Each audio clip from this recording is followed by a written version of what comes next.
स्वागत है आप सभी का हमारे इस YouTube चैनल में।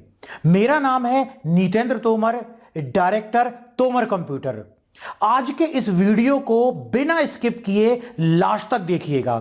यह वीडियो आपके लिए बहुत ही इंफॉर्मेटिव होने वाली है। और हां, यदि आप हमारे इस YouTube चैनल में नए हैं तो नीचे दी गई सब्सक्राइब बटन पर क्लिक करके हमारे इस YouTube चैनल को जरूर सब्सक्राइब कर लीजिए। तो चलिए आज का वीडियो शुरू करते हैं। 60 days computer basic training certification course के अंतर्गत आज हमारी नेक्स्ट क्लास है। ये 60 डेज का जो कंप्यूटर बेसिक सर्टिफिकेशन कोर्स होता है वो इंडिया में एक जॉब निकली हुई है, GDS ग्रामीण डाक सेवक की जॉब। इसमें 60 डेज का कंप्यूटर बेसिक का सर्टिफिकेट अनिवार्य है। वैकेंसी का फॉर्म भरते समय हमें अपलोड करना। इसके लिए हम अपने इस चैनल में लगातार वीडियोस अपलोड कर रहे हैं जिसमें कि हम 60 डेज तक कंप्यूटर की बेसिक ट्रेनिंग देंगे। यदि आपको GDS का फॉर्म भरने के लिए इसका बेसिक कंप्यूटर का सर्टिफिकेट चाहिए है तो इसकी कंप्लीट प्रोसीजर के अंतर्गत सबसे पहले आपको हमारा ऐप डाउनलोड करना होगा, जिसकी लिंक वीडियो के डिस्क्रिप्शन में दी हुई है। इस ऐप का नाम है माय कंप्यूटर कोर्स ऐप। जैसे ही आप इस ऐप को डाउनलोड करेंगे, अपने मोबाइल में इंस्टॉल करेंगे, उसके बाद आप इस थंबनेल को देख लीजिए। आपको ऐप के स्टोर टैब में जाना है, इस कोर्स को ज्वाइन करना है। कोर्स को ज्वाइन करने के बाद ऐप के चैट में ही आपको अपनी जानकारी हमको भेजना है, जैसे आपका नाम, father name, mother name, address, complete address, pin code, ये सारी जानकारी आप हमें भेजेंगे। हम आपको 60 डेज कंप्यूटर बेसिक का सर्टिफिकेट की हार्ड कॉपी आपके घर में स्पीड पोस्ट कर देंगे। और उसके पहले जैसे ही आप इस कोर्स में अप्लाई करेंगे 24 आवर्स में आपको इसकी सॉफ्ट कॉपी ईमेल कर दी जाएगी। अब क्या हमारा ये सर्टिफिकेट केवल GDS जॉब के लिए वैलिड है और किस क्षेत्र के लिए वैलिड है, तो मैं बतला दूं, हमारा ये सर्टिफिकेट ऑल इंडिया वैलिड है। ऑल इंडिया किसी भी स्टेट में हमारा ये सर्टिफिकेट चलेगा। इसी प्रकार से हमारा ये सर्टिफिकेट केवल GDS जॉब के लिए नहीं, सभी सरकारी नौकरी में मान्य है। हमारी कंपनी, जिसका नाम Prayagdas Tomar computer education private limited है, जो कि मिनिस्ट्री ऑफ कॉर्पोरेट अफेयर से रजिस्टर्ड है, स्टार्टअप इंडिया में रजिस्टर्ड है, MSME में रजिस्टर्ड है, ISO सर्टिफाइड है। हमारे सर्टिफिकेट सभी गवर्नमेंट और प्राइवेट जॉब में मान्य हैं। तो यदि आपको हमारे इंस्टीट्यूट से, हमारे सेंटर से आपको सर्टिफिकेट चाहिए है, आप कोर्स करना चाहते हैं, तो सबसे पहले वीडियो के डिस्क्रिप्शन में जाइए और ऐप डाउनलोड कीजिए जिसका नाम है माय कंप्यूटर कोर्स ऐप, और जल्दी से कोर्स को ज्वाइन कीजिए और अपना सर्टिफिकेट घर मंगवाइए और फटाफट जॉब के लिए अप्लाई कीजिए। आज हम क्लास में समझेंगे अपनी जो नेक्स्ट हमारा सेशन स्टार्ट होने वाला है। इसके अंतर्गत आज हम आगे बढ़ेंगे और ऐसे करते हुए हम आगे चलते जाएंगे। तो चलिए स्टार्ट करते हैं आज की क्लास। MS वर्ड के अंतर्गत आज हम सीखेंगे रिव्यू टैब। तो जैसा कि इसका नाम है रिव्यू मतलब जो भी आपने डॉक्यूमेंट तैयार किया हुआ है, MS वर्ड के अंतर्गत जो भी आपने लेटर बनाया है, कोई एप्लीकेशन टाइप किया हुआ है, किसी भी प्रकार का आपने डॉक्यूमेंट बनाया हुआ है, उस डॉक्यूमेंट का पूरा एक बार रिव्यू करना है कि वो सभी कुछ उसमें सही बना हुआ है कि नहीं बना हुआ है। चेक करना है, उसको करेक्ट करना है, उसमें चीज़ों को बदलाव करना है। तो बनाए गए डॉक्यूमेंट को एक बार पुनः देखने के लिए रिव्यू टैब में दिए गए ऑप्शन का इस्तेमाल किया जाता है। इसे अलग अलग ग्रुप में बांटा गया है, जैसे proofing group, language group, comment, tracking, changes, compare, product. और जैसे ग्रुप के नाम दिए गए हैं वैसे ही इनका काम भी है। जैसे पहला है प्रूफिंग के अंतर्गत स्पेलिंग की जांच की जाती है। जैसे कि हम यहाँ पर कुछ रैंडम टेक्स्ट लेकर के जाते हैं। हमने MS वर्ड में कुछ रैंडम टेक्स्ट जनरेट कर लिया और यहाँ पर मान लीजिए कुछ स्पेलिंग भी हमको, ठीक है, इस तरीके से मिस्टेक कर देते हैं ताकि वो उस चीज़ को चेक कर सके। और उसके बाद जैसे हम स्पेलिंग एंड ग्रामर ऑप्शन में क्लिक करेंगे और आप देखेंगे कि इस तरीके का टास्क पेन यहाँ पर ओपन हो जाएगा। किस ऑप्शन पर क्लिक करने पर? स्पेलिंग एंड ग्रामर ऑप्शन पर। ये किस ग्रुप के अंतर्गत दिया गया है? प्रूफिंग। प्रूफिंग का मतलब क्या स्पेलिंग सही है कि नहीं, ग्रामर सही है कि नहीं, ये सारी चीज़ें चेक करने के लिए स्पेलिंग एंड ग्रामर ऑप्शन का इस्तेमाल किया जाता है। और यदि आपके में स्पेलिंग मिस्टेक है, जैसे मैंने आपको समझाने के लिए एक स्पेलिंग मिस्टेक कर दी थी, और जैसे ही हमने कहीं पर भी हम कर्सर रखेंगे स्पेलिंग एंड ग्रामर में क्लिक करेंगे, इस तरीके के टास्क पे आ जाएगा। तो देखिए जो भी स्पेलिंग गलत है उसकी सही स्पेलिंग का सजेशन ये यहाँ पर दिखलाई देगा। तो यहाँ पर 3 बटनें दी गई हैं, यदि हम इग्नोर में क्लिक कर देंगे तो ये गलत ही रह जाएगा, इग्नोर हो जाएगा ये। अब ऐसा करने की ज़रूरत क्यों पड़ेगी? मान लीजिए किसी सिटी का नाम है, किसी व्यक्ति का नाम है और उसमें भी स्पेलिंग की एरर दिखा रहा है, तो हम उसको इग्नोर कर सकते हैं। इग्नोर ऑल में क्या होगा कि जो एक नाम आप एक जगह छोड़ रहे हो वो पूरे डॉक्यूमेंट में सभी जगह छूट जाएगा इग्नोर ऑल में क्लिक करने पर। इसका एग्जाम्पल भी हम आपको बतला देते हैं। फॉर एग्ज़ाम्पल हमने कहीं टाइप किया हुआ इस तरीके से इंदौर, और हम देखते हैं, इसको बंद कर देते हैं एक बार, ठीक है। और हमने स्पेलिंग एंड ग्रामर चेक किया और डायरेक्ट वो किसको ले रहा है, वो डिफरेंट स्पेलिंग को ही गलत ले रहा है यहाँ पर उसको स्पेलिंग ये सही लग रही है। और कई बार क्या होगा कि आपको इस प्रकार से किसी सिटी का नाम, किसी व्यक्ति के नाम में एरर आएगी, और जब एरर आएगी आपकी तो आप क्या करोगे, उसे इग्नोर कर दोगे, क्योंकि भाई वो तो सिटी का नाम है, वो तो किसी व्यक्ति का नाम है, उसे तो आप स्पेलिंग जो लिखी हुई है आपने वो ही रहेगी। तो जब भी ऐसा हो कि आपको एक जगह किसी डॉक्यूमेंट में इग्नोर करना हो, उसको वैसे ही लिखे रहने देना हो, तो आप किस पर क्लिक करेंगे? इग्नोर में। यदि उसी वर्ड को आप सभी जगह छोड़ना चाहते हैं तो इग्नोर ऑल में। इसके अलावा देखिए यहाँ पर आपने ये चेक किया, हमने इसको सही स्पेलिंग चेक कर ली और चेंज पर क्लिक कर दिया। अब देखो सही हो गया, अगले में चला गया ये, फिर से हम चेंज में क्लिक करेंगे, ये चेंज हो जाएगा और ये सही हो गया, ठीक है ना। तो इस तरीके से जो भी स्पेलिंग ग्रामर मिस्टेक होगी वो तुरंत ये बतला देगा। जैसे हमने बटन की स्पेलिंग कर दी गलत, वो बतला दिए यहाँ पर। इसी तरीके से ऐड का इस्तेमाल किया जाता है यदि आप MS वर्ड की डिक्शनरी में किसी वर्ड को ऐड करना चाहते हो ताकि दोबारा वो एरर ना दिखलाए। ये आप इसलिए भी कर सकते हो, मान लीजिए कोई सिटी का नाम है, कोई व्यक्ति का नाम है, बार बार उसमें रेड लाइन आती है और आप चाहते हो कि यार हम इसको ऐड कर देते हैं इसकी डिक्शनरी में ताकि दोबारा एरर ना आए। तो आप क्या करो, उसको सेलेक्ट करके ऐड बटन में क्लिक कर दो, वो ऐड हो जाएगी इसकी डिक्शनरी में, ठीक है, दोबारा एरर नहीं आएगी। तो ये 3 बटनों का इस्तेमाल मेरे ख्याल से समझ में आ गया होगा। किसी वर्ड को छोड़ने के लिए, इग्नोर करने के लिए, जैसे किसी व्यक्ति का नाम, शहर का नाम, इग्नोर ऑल। उसी प्रकार के वर्ड को पूरे डॉक्यूमेंट में छोड़ने के लिए ऐड। यदि किसी वर्ड को डिक्शनरी में ऐड करना है MS वर्ड की तो ऐड ऑप्शन का इस्तेमाल करते हैं। चेंज का इस्तेमाल किया जाता है, किस लिए? चेंज का इस्तेमाल किया जाता है यदि आपने यहाँ कोई वर्ड सेलेक्ट किया, उसे किसी दूसरे वर्ड से चेंज करना है तो चेंज ऑल का इस्तेमाल किया जाता है। यदि इसी वर्ड को पूरे डॉक्यूमेंट में कहीं चेंज करना है तो चेंज ऑल का इस्तेमाल किया जाता है। जैसे ये बटन लिखा हुआ है ना, तो मान लीजिए यही बटन को और भी जगह लिखा हुआ है, ठीक है, ये बटन और कई जगह लिखा हुआ है और हमने क्लिक किया इसमें और हमने सेलेक्ट किया बटन की स्पेलिंग ये, और जैसे ही हमने इस पर क्लिक किया देखो सभी जगह सही हो गया ना ये इस तरीके से।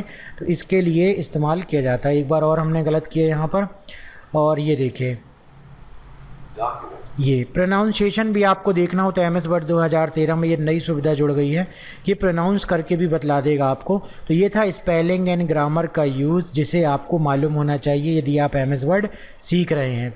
इसके बाद नेक्स्ट ऑप्शन देखते हैं डिफाइन में जैसे ही क्लिक करेंगे तो आपको ये dictionary, to use a dictionary you must be signed in using Microsoft account.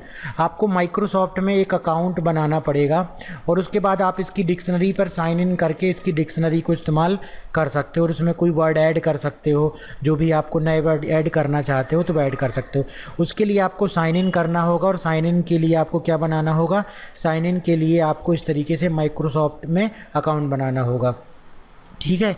इसके बाद यहाँ पर दिखाया गया है तीसरा सा ऑप्शन, जैसे हम इस पर क्लिक करते हैं ये क्यों इस्तेमाल किया जाता है। जैसे ये मैचिंग वर्ड है, हमने थेसरस पर क्लिक किया तो ये जो सिलेक्टेड वर्ड है ना, ये उसके पर्यायवाची, उसके विरोधार्थी मतलब सिनोनिम्स और इंटोनिम्स बतला देता है थेसरस ऑप्शन, और थेसरस का टास्क पेन यहाँ पर ओपन हो जाता है। तो ये किस लिए इस्तेमाल किया जाता है, ये आपके डॉक्यूमेंट को इफ़ेक्टिव बनाने के लिए कि कोई वर्ड है उसकी जगह आप कोई दूसरा वर्ड इस्तेमाल करना चाहते हैं, आप मैचिंग इस्तेमाल नहीं करना चाहते हैं, उसकी जगह आप ये करस्पॉन्डिंग वर्ड इस्तेमाल करना चाहते हैं, ठीक है ना। तो आप क्या कर सकते हो, ये उस वर्ड को यहाँ पर दे देगा और यहाँ पर तो दूसरा ऑप्शन नहीं है इसके लिए। ठीक, तो आप क्या कर सकते हो, इस वर्ड को यहाँ से कॉपी करके और यहाँ पर पेस्ट कर सकते हो। तो ये किसी शब्द के पर्यायवाची शब्द को बतलाता है, विरोधार्थी शब्द को बतलाता है। कौन सा ऑप्शन आपका, थेसरस ऑप्शन। और राइट क्लिक करने पर भी देखो सिनोनिम्स ऑप्शन आ जाता है, ये देखो। तो ये तुरंत उसी जगह चेंज हो गया। जैसे वीडियो की, जो वीडियो का सिनोनिम्स और क्या हो गया, ये देखो मूवी अगर आप लिखना चाहो तो ये आपके ऊपर है। ठीक है, आपके ऊपर है, कुछ भी नहीं करना है हमको समझ के करना है कि वो हमारे सेंटेंस से, वो हमारे पैराग्राफ से वो वर्ड मैच कर रहा है कि नहीं। एमएस वर्ड ने तो सुविधा दे दी है कि भाई आपके पास यदि आपको कोई वर्ड की वोकैबुलरी नहीं मिल रही है, आपको कोई वर्ड समझ में नहीं आ रहे हैं कि इसकी जगह हम और कौन सा वर्ड लिख सकते हैं, आप अपने डॉक्यूमेंट को और इफेक्टिव बनाना चाहते हो, तो आप थेसरस ऑप्शन पर जा करके और यहाँ पर किसी भी वर्ड को आप सेलेक्ट करेंगे और उसके बाद उसको बंद करके एक बार और ओपन करेंगे तो देखो इससे रिलेटेड जाएगा। अब देखो ये सिटी का नाम है तो इससे रिलेटेड कुछ नहीं आ रहा है। कवर हम करते हैं, फिर से इस पर क्लिक करते हैं तो कवर से रिलेटेड और भी ऑप्शन आ गए। ठीक है, तो इस तरीके से किसी शब्द के और पर्यायवाची शब्द, विरोधार्थी शब्द, आपको और उससे रिलेटेड शब्द ढूंढना है तो उसके लिए थेसरस ऑप्शन का इस्तेमाल किया जाता है। जब भी आप एमएस वर्ड में काम करोगे, किसी ऑफिस में कहीं पर भी डॉक्यूमेंट वगैरह बनाओगे, तो आपको यदि सारी चीज़ें मालूम होगी तो आपको काम करना बहुत ही आसान लगेगा, नहीं तो आप बीच बीच में फंस जाओगे। ज़रूरी नहीं है कि आपको हमेशा इन चीज़ों का इस्तेमाल करना पड़े, लेकिन यदि जानकारी है तो आप कहीं फंसोगे नहीं। इसलिए आपको पूरे एमएस वर्ड के हर एक ऑप्शन को अच्छे तरीके से मालूम होना चाहिए।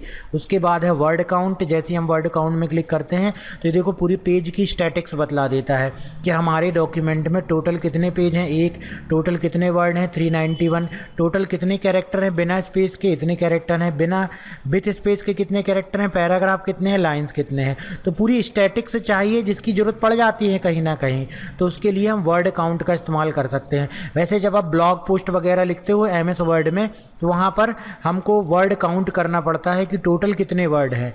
उसके लिए हम एमएस वर्ड में यदि तैयार कर रहे होते हैं अपनी ब्लॉग पोस्ट को तो हम वर्ड काउंट ऑप्शन पर जाकर के देख सकते हैं कि टोटल हमने कितने पेजेस और कितने वर्ड का एक पैराग्राफ या पूरा डॉक्यूमेंट लिखा हुआ है।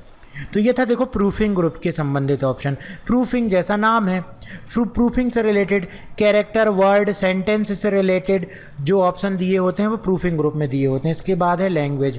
लैंग्वेज का इस्तेमाल किया जाता है अब आप पूरी लैंग्वेज को या किसी पर्टिकुलर पैराग्राफ को ट्रांसलेट करना चाहते हो, जैसे ट्रांसलेट डॉक्यूमेंट, तो ये क्या होगा, पूरा डॉक्यूमेंट ट्रांसलेट हो जाएगा। ट्रांसलेट फ्रॉम, ट्रांसलेट टू, किस में आपको ट्रांसलेट करना है।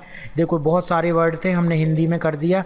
अभी देखो send, to translate your document Word will send it over the internet in unsecured format, it will translated by the Microsoft. चलिए सेंड करके भी हम देख लेते हैं और उसके बाद ये ट्रांसलेट करके हमको दिखला देगा। ये देखिए एक वेबसाइट खुल जाएगी, यहाँ पर हमारे उस वर्ड को, इसके लिए इंटरनेट चालू होना चाहिए। देखो हिंदी में इसने बतला दिया। तो ये बहुत ही अच्छा ऑप्शन 2013 में जुड़ गया है जहाँ पर कि आप अपने डॉक्यूमेंट को किसी दूसरे लैंग्वेज में ट्रांसलेट कर सकते हो। पूरे डॉक्यूमेंट को नहीं करना है, सिलेक्टेड को करना है तो सिलेक्टेड कर लीजिए और ये देखिए इस तरीके से आ जाएगा। बस आपके पास इंटरनेट चालू होना चाहिए, तभी जो है ये अच्छे तरीके से रिस्पॉन्स करेगा, है ना। स्लो भी होगा इंटरनेट तो काफ़ी समय लग जाएगा। देखिए इस तरीके से ये जैसे हैंग हो गया। तो ये काम करने में, ये वाले ट्रांसलेट काम करने में मैंने देखा थोड़ा सा ये कई बार प्रॉब्लम भी कर जाता है। तो आप देख सकते हो यहाँ पर मैंने हिंदी सेलेक्ट किया हुआ है, इसके यदि मैंने जैपनीज़ सेलेक्ट कर लिया तो अब ये जैपनीज़ में दिखा देगा। तो ये बहुत अच्छा ऑप्शन दिया गया है एमएस वर्ड में, जिसके द्वारा हम अपनी जो भी हमने बनाया हुआ है डॉक्यूमेंट, उसमें जिस भी लैंग्वेज में लिखा हुआ है उसको किसी दूसरी लैंग्वेज में ट्रांसलेट कर सकते हैं ट्रांसलेट ऑप्शन से। इसके बाद दिया गया है लैंग्वेज। आप अपने वर्ड डॉक्यूमेंट में, अभी हम जब स्पेलिंग एंड ग्रामर चेक कर रहे थे तो वो स्पेलिंग एंड ग्रामर किसके अनुसार चेक कर रहा था, वो चेक कर रहा था इंग्लिश यूनाइटेड स्टेट की डिक्शनरी के अनुसार।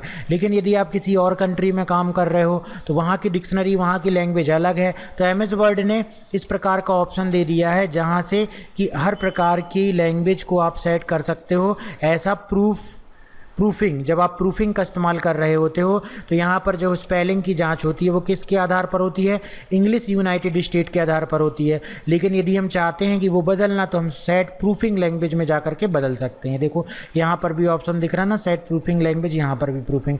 जो प्रूफिंग के लिए लैंग्वेज इस्तेमाल की जाती है, जो कि अभी हमने किया था, उसको यदि चेंज करना है तो सेट प्रूफिंग ऑप्शन से कर सकते हैं। इसके बाद दिया गया है कमेंट। कमेंट का देखिए इस्तेमाल क्या है। मान लीजिए आप इस तरीके का एक डॉक्यूमेंट बना रहे हो, आपको इस डॉक्यूमेंट में आपने या आपको किसी ने बना के दिया, आप मैनेजर हो, आपके असिस्टेंट ने कोई डॉक्यूमेंट बना करके दिया, अब आप उसको पढ़ रहे हो, उसमें कहीं पर आप कमेंट करना चाहते हो, एक तो ये हो गया, या दूसरा ये हो गया आपकी कोई रिपोर्ट है, थीसिस है, उस पैराग्राफ में, उस वर्ड में किसी को कोई चीज़ एक्सप्लेन करना चाहते हो, तो आप क्या लगा सकते हो, आप यहाँ पर लगा सकते हो कमेंट। तो जैसे ही हमने इस पर क्लिक किया तो देखिए इस डॉक्यूमेंट वर्ड पर कमेंट आ जाएगा। हमने लिख दिया डॉक्यूमेंट का मतलब MS word file is called document, या कुछ भी हम लिख सकते हैं। यहाँ तो हमने इसकी डेफिनेशन दे दी। कोई रिपोर्ट है जिसके बारे में आपको किसी वर्ड में कमेंट करना है, टिप्पणी करना है, तो आप इस तरीके से कमेंट कर सकते हो। ठीक है, हमने इसको सेलेक्ट किया, फिर कर दिया। हमने यहाँ पर लिख दिया button element of data entry form. Button क्या होती है, एक एलिमेंट होती है डेटा एंट्री फॉर्म की, है ना। तो देखो कमेंट साइड में दिख रहे हैं, इस तरीके से हम कमेंट लगा सकते हैं। कमेंट को हमने हटा दिया तो कमेंट इस तरीके से दिखने लगेगा। शो कमेंट में क्लिक करेंगे तो साइड में दिखने लगेगा। शो कमेंट को इस तरीके से कर देंगे तो ये इस तरीके से दिखने लगेगा। मतलब कमेंट रहेगा लेकिन जब आप क्लिक करोगे तो यहाँ दिखलाई देगा। ये देखो जब आप क्लिक करोगे तो यहाँ दिखलाई देगा। किस ऑप्शन के द्वारा ऐसा होता है, शो कमेंट पर क्लिक करने से। शो कमेंट को अनचेक कर दिया, ये हट जाता है। नेक्स्ट प्रीवियस कर सकते हो आप, देखो ये नेक्स्ट चला गया, ये प्रीवियस आ गया और नेक्स्ट चला जाएगा। इसी तरीके से डिलीट भी कर सकते हो। देखो अगर हम इस पर क्लिक कर देंगे तो कमेंट हमारा डिलीट हो जाएगा। तो ये कमेंट से रिलेटेड सभी ऑप्शन का यूज़ हमने देखा और इसकी ज़रूरत कहाँ पड़ती है वो भी हमने आपको एक बार बतला दिया। और बतला दें, कोई लेटर है, कोई डॉक्यूमेंट है, उसको आप चेक कर रहे हो और आप चाहते हो कि किसी वर्ड में कोई कमेंट करना, चेंज करने से रिलेटेड, तो कर सकते हो। या तो आप किसी और के लिए कोई डॉक्यूमेंट तैयार कर रहे हो और सामने वाले को किसी चीज़ को समझाने के लिए, रिपोर्ट के अंतर्गत किसी वर्ड को और डिटेल में समझाने के लिए, उसकी डेफिनेशन समझाने के लिए आप उस पर्टिकुलर वर्ड में क्या लगा सकते हो, कमेंट लगा सकते हो। तो ये कौन सा ऑप्शन हुआ आपका, कमेंट। इसके बाद अगला ऑप्शन है ट्रैकिंग। जैसा कि देखो इस ग्रुप में नाम दिया गया है, जैसा कि इस ग्रुप में नाम दिया गया है, क्या नाम दिया गया है, ट्रैकिंग। तो ये क्या करता है, कोई भी होने वाले चेंजेस को ट्रैक करता है। कैसे चेंजेस को ट्रैक करता है पहले समझते हैं। हमने देखो ट्रैक चेंज को ऑन कर दिया। अब हम यहाँ पर किसी भी चीज़ को ऐड करेंगे। हमने यहाँ पर ऐड कर दिया किसी प्रकार से, we are adding some text here, इस तरीके से। और देखो इसी को मैंने क्या किया, कॉपी किया और इसी को मैंने और पेस्ट कर दिया। देखो तो ये क्या कर रहा है, एक लाइन बनाते जा रहा है। इसका मतलब ये ट्रैक कर रहा है कि हमने ये नए वर्ड को ऐड किया है। इसी प्रकार से मान लीजिए हम इस वर्ड को सेलेक्ट करते हैं और कीबोर्ड से डिलीट की दबा करके डिलीट कर देते हैं। तो देखो इसने ट्रैक कर लिया कि यहाँ पर डिलीट किया गया है। मान लो हमने इसको सेलेक्ट किया और सेलेक्ट करने के बाद इसका हम फ़ॉन्ट बदल देते हैं। देखो इसने ट्रैक कर लिया कि यहाँ पर कोई चेंजेस हुए हैं, फ़ॉन्ट बदला गया है। इसको हमने फिर से सेलेक्ट किया और इसके बाद हमने यहाँ से साइज़ बदल दिया। देखो इसने फिर से ट्रैक कर लिया कि यहाँ पर साइज़ बदली गई है। तो जो जो बदलाव हमने इस डॉक्यूमेंट में किए हुए हैं इसने ट्रैक कर लिए। ये ट्रैक करने से फ़ायदा क्या हो रहा है, ट्रैक करने का इस्तेमाल हम कहाँ कर सकते हैं, देखिए ध्यान से समझिएगा। मान लीजिए आपने कोई डॉक्यूमेंट बनाया, आप अपने असिस्टेंट को वो डॉक्यूमेंट को रिव्यू करने के लिए दे रहे हो और आप चाह रहे हो कि वो इस चीज़ को पढ़े, अगर कहीं उसको लगता है कोई सुधार करना तो सुधार करे।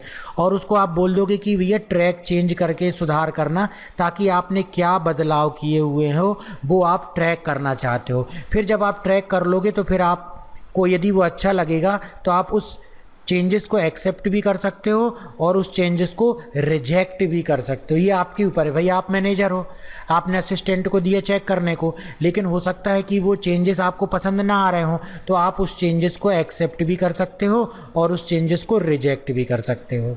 ठीक है, एक एक करके एक्सेप्ट करते जाएंगे और नेक्स्ट में आते जाएंगे, एक एक करके यहाँ से रिजेक्ट करते जाएंगे और नेक्स्ट पे आते जाएंगे, या एक साथ रिजेक्ट कर देंगे या एक साथ एक्सेप्ट कर लेंगे। तो ये एक्सेप्ट और रिजेक्ट करने वाला ऑप्शन है। अब आपको समझ में आ रहा होगा कि यहाँ पर एक लाइन दिख रही है, लेकिन ये कहलाता है मार्कअप। ट्रैकिंग ऑप्शन के अंतर्गत ये कहलाता है मार्कअप, इसे आप बदल भी सकते हो। ये सिंपल मार्कअप सिलेक्टेड है ऑल मार्कअप कर देंगे तो देखो ऑल मार्कअप में कुछ इस तरीके की लाइन भी दिखेगी कि भाई इस जगह को क्या किया गया है, एलिमेंट ऑफ डेटा एंट्री इस तरीके से।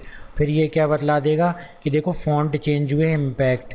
फिर यहाँ पर बतला देगा कि यहाँ पर साइज़ बदला गया है, 9 साइज़ किया गया है इसका, ठीक है। और यहाँ पर ये बतला रहा है कि इसको डिलीट किया गया है, और यहाँ पर बतला रहा है कि इसको डेटा एंट्री की गई है। तो ये जो है इसमें इस तरीके कलर दिखला दिया, तो ये ऑल मार्कअप है। नो मार्कअप में कोई मार्कअप दिखलाई नहीं देंगे, केवल चेंजेस दिखलाई देंगे। ओरिजिनल में, और ओरिजिनल में देखिए क्या आ जाएगा, ये देखो ओरिजिनल आ गया। और सिंपल मार्कअप में इस तरीके से दिखलाई देगा। सबसे बेहतर है ऑल मार्कअप, जिसमें हर एक चीज़ पता चल जाती है कि कहाँ पर टेक्स्ट ऐड किए गए हैं, कहाँ पर टेक्स्ट डिलीट किए गए हैं, कहाँ पर फ़ॉन्ट बदला गया है, कहाँ पर साइज़ बदला गया है। तो मेरे हिसाब से यहाँ पर ऑल मार्कअप ऑप्शन आपके लिए बेस्ट रहेगा। तो यदि कभी आप एमएस वर्ड में काम करते हैं और बनाने के बाद डॉक्यूमेंट को किसी दूसरे को देते हैं और वो उसमें बदलाव करता है और आप चाहते हो कि उन बदलावों को आप ट्रैक करना चाहते हो, तो आप किस ऑप्शन को ओपन कर सकते हो, ट्रैकिंग के अंतर्गत ट्रैक चेंज ऑप्शन को ओपन कर दो और यहाँ से ऑल मार्कअप सेलेक्ट कर लो। शो मार्कअप के अंतर्गत देखो आपको क्या क्या दिखाना है। आप कमेंट वाला सेक्शन नहीं दिखाना चाहते तो कमेंट वाला हट जाएगा। आप फॉर्मेटिंग वाला नहीं लगाना चाहते, देखो फॉर्मेटिंग वाला हट गया। तो बाय डिफ़ॉल्ट क्या रहता है, ये सभी चेक्ड रहते हैं। उसी प्रकार से बैलून्स है, सो रिवीजन इन बैलून, ये देखो सारे रिवीजन किस में आने लगे, बैलून में आने लगे कि भाई ये टेक्स्ट यहाँ पर ऐड किया गया है, यहाँ फ़ॉन्ट बदला गया है, यहाँ साइज़ बदला गया है, यहाँ पर टेक्स्ट इंसर्ट किया गया है। तो ये सारे मार्कअप किस में दिखाई देने लगे, बैलून में। So all revision in line, अब देखो सारे इन लाइन में दिखाई देने लगे। बाजू से बैलून हट चुका है, जो बैलून था रिवीजन वाला वो हट चुका है ना।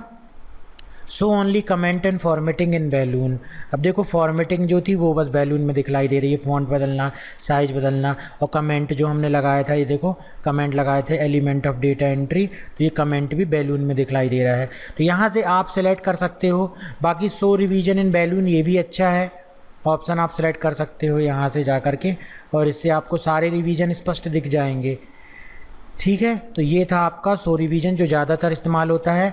रिव्यूइंग पेन वर्टिकल, वर्टिकल में देखो लेफ़्ट साइड में इस तरीके से दिखलाई देती है, वर्टिकल है, वर्टिकल पूरा रिवीजन आ गया यहाँ पर। और यहाँ से जा कर के, और यहाँ से जा कर के करेंगे हॉरिजॉन्टल, तो ये देखो हॉरिजॉन्टल आ गया, पूरा नीचे दिखलाई देने लगे जो भी रिवीजन थे। और वर्टिकल से कहाँ पर आ जाते हैं, ये वर्टिकल आ जाते हैं। तो ये दोनों ऑप्शन थे। अब इसी प्रकार से मान लीजिए हमने यहाँ पर जो भी चेंजेस किए उसे हमें एक्सेप्ट करना है, देखो एक्सेप्ट हो गया, और एक्सेप्ट एंड मूव, ये देखो नेक्स्ट में आ गया। फिर एक्सेप्ट एंड मूव, ये देखो नेक्स्ट में आ गया। हम कर सकते हैं एक्सेप्ट ऑल भी, तो पूरे एक्सेप्ट हो जाएंगे, लेकिन हमको नहीं करना है। मान लीजिए हमारे असिस्टेंट ने इसमें बदलाव किया, हम इसे रिजेक्ट करना चाहते हैं, तो reject and move to next, तो देखो रिजेक्ट हो गया और नेक्स्ट में मूव कर गया, है ना। और यहाँ से आप क्या कर सकते हो, इसका कोई यूज़ नहीं है फ़िलहाल इसमें। तो ये था आपका ट्रैकिंग ऑप्शन और ये था आपका चेंजेस ऑप्शन। तो मेरे ख्याल से इसका यूज़ अच्छे तरीके से आपको समझ में आ गया होगा कि जो भी बदलाव आप करने जा रहे हैं, बदलाव जो भी करते हैं तो वो ये ट्रैक करते जाता है। इसका यूज़ कहाँ करेंगे, यदि आपने कोई रिपोर्ट बनाई है, कोई डॉक्यूमेंट बनाया है, कोई लेटर टाइप किया है और आप देना चाहते हो अपने असिस्टेंट को रिव्यू करने के लिए, और आप चाहते हो कि जो भी वो बदलाव करे वो ट्रैक कर सके, तो आप किसका इस्तेमाल कर सकते हो, ट्रैक चेंज ऑप्शन का इस्तेमाल कर सकते हो। तो ये था ट्रैक चेंज। इसके बाद दिया गया है कंपेयर, जैसा कि इसका नाम है कंपेयर, ये डॉक्यूमेंट के 2 वर्जन को कंपेयर करने के काम पे आता है। Compare 2 version of a document, है ना। अभी हमारा ये डॉक्यूमेंट 1 है, इसको हम सेव कर लेते हैं और जाकर के हम सेव कर लेते हैं इसको, मान लीजिए डेस्कटॉप पे, और हमने इसका नाम दे दिया DOC1 और ये हमने इसको सेव कर दिया। इसके बाद हम सेव एज़ करेंगे, तो उसके लिए हम थोड़ा बहुत चेंजेस भी कर देते हैं, इसको डिलीट कर देते हैं और फाइल में जा कर के सेव एज़ कर लेते हैं, जो कि हमने बदलाव कर दिया है और डॉक्यूमेंट 2 दे दिया हमने। अब हमारे पास एक ही डॉक्यूमेंट के 2 वर्जन आ चुके हैं।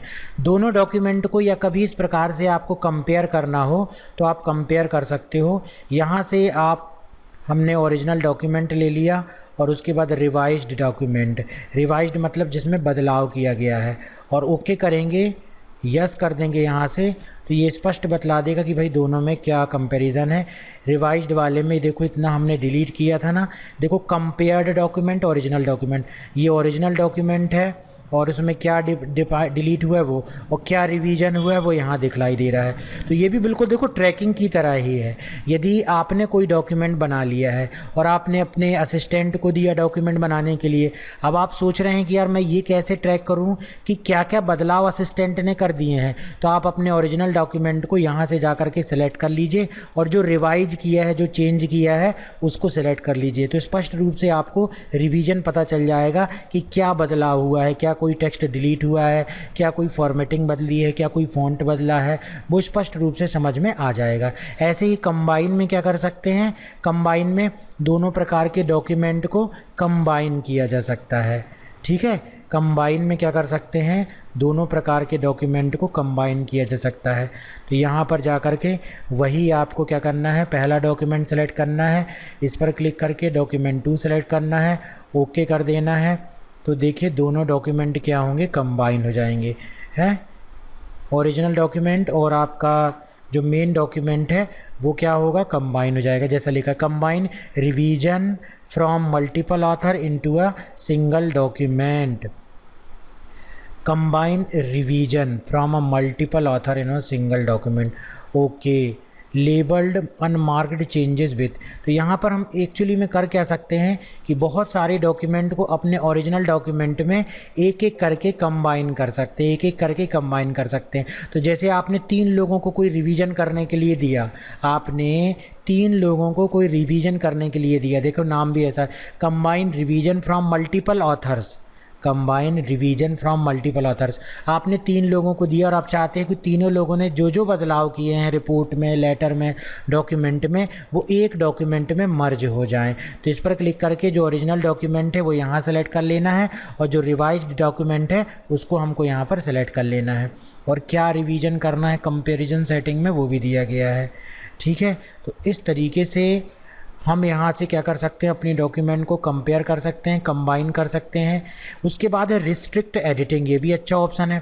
मान लीजिए आप चाहते हैं, आपने कोई रिपोर्ट बनाई है, कोई पेपर बनाया है, आप चाहते कि भाई उसमें कोई चेंजेस ना कर पाए, जैसे कि चेंजेस मतलब अभी देखो ये सिंपल डिलीट हो जाता है या फॉन्ट वगैरह बदल जाता है, तो आप क्या चाहते हो कि हमारे इस ओरिजिनल डॉक्यूमेंट में कोई परिवर्तन ना कर पाए। तो रिस्ट्रिक्ट एडिटिंग में जाएंगे, इसको चेक करेंगे, allow only this type of document में जाएंगे और यहाँ से क्लिक करेंगे नो चेंज रीड ओनली, केवल हम चाहते हैं ऐसा हमने पेपर बनाया है कि वो व्यक्ति केवल उसको पढ़ सके, तो हमने क्लिक कर दिया यस स्टार्ट इन्फोर्सिंग प्रोटेक्शन। और पासवर्ड वगैरह हमको डालना है तो हम यहाँ से क्या डाल सकते हैं, पासवर्ड भी डाल सकते हैं। ये देखिए पासवर्ड यहाँ पर चला गया है। अब देखो कोई भी चीज़ यहाँ पर हम टाइप भी कर रहे हैं तो नहीं हो रहा है। स्टॉप प्रोटेक्शन में क्लिक करेंगे, जब हम पासवर्ड डालेंगे तभी ये चीज़ जो है हम फिर एडिटिंग कर पाएंगे। देखिए तभी हम एडिटिंग कर पा रहे हैं। तो ये कौन सा ऑप्शन था, ये था रिस्ट्रिक्ट एडिटिंग ऑप्शन। तो यहाँ पर हमने सीखा रिव्यू टैब के बारे में। अब आपको क्या करना है, इन ऑप्शन का इसी तरीके से हमने जो भी बतलाया है आपको इसी तरीके से पूरा एक बार प्रैक्टिस करके देखनी है। आप देखिए कि उन डॉक्यूमेंट के बारे में जो भी हमने जो यहाँ पर बतलाया हुआ है, क्या आप उस तरीके से उसको यूज़ कर पा रहे हैं कि नहीं। आप प्रैक्टिस करके देखिए एक बार कंप्यूटर में, क्योंकि केवल वीडियो देख लेने से, सुन लेने से बस फ़ायदा नहीं होगा, उसको एक बार प्रैक्टिस कीजिए तब समझ में आएगा। अब एक चीज़ और बतला दें कि यार MS वर्ड में इन चीज़ों का इस्तेमाल कहाँ पर आता है, तो बहुत आता है इस्तेमाल। मान लीजिए आप कहीं किसी को पढ़ाते हैं तो MS वर्ड में आपको हर एक चीज़ पढ़ानी होगी। इसके अलावा आप जो है मान लीजिए कहीं जॉब करने जाते हैं तो वहाँ पर भी आपको कमेंट भी लगाने पड़ सकते हैं, प्रूफिंग भी करनी पड़ सकती है डॉक्यूमेंट की, ट्रैक चेंजेस करके अपने असिस्टेंट को डॉक्यूमेंट में कुछ ऐड करने के लिए भी दे सकते हैं, आप कंपेयर भी कर सकते हैं, रिस्ट्रिक्ट एडिटिंग की भी ज़रूरत पड़ेगी। जब ऑप्शन मालूम होंगे तो बहुत अच्छे तरीके से आप काम कर पाएंगे। ठीक है, तो आज की इस क्लास में हमने सीखा रिव्यू टैब में दिए गए ऑप्शन का यूज। तो देखा आपने, कैसा लगा आपको वीडियो। यदि ये वीडियो आपको पसंद आया हो तो नीचे दी गई लाइक बटन पर क्लिक करके वीडियो को लाइक जरूर कर दें, इससे हमारा उत्साह बढ़ता है और आगे ऐसे ही वीडियो हम आपके लिए और बनाते जाएंगे। आपको नए किस टॉपिक पे वीडियो देखना चाहते हैं? नीचे कमेंट सेक्शन में जाइए और कमेंट करके अभी हमें बताइए कि किस प्रकार के वीडियोस और आप हमारे माध्यम से देखना चाहते हैं। इस वीडियो को अपने फ्रेंड्स के साथ फेसबुक व्हाट्सएप ग्रुप पे ज्यादा से ज्यादा शेयर कीजिए। आपके सुझाव हमें कमेंट में लगातार हमेशा देते रहिए। मिलते हैं नेक्स्ट वीडियो में, तब तक के लिए नमस्कार।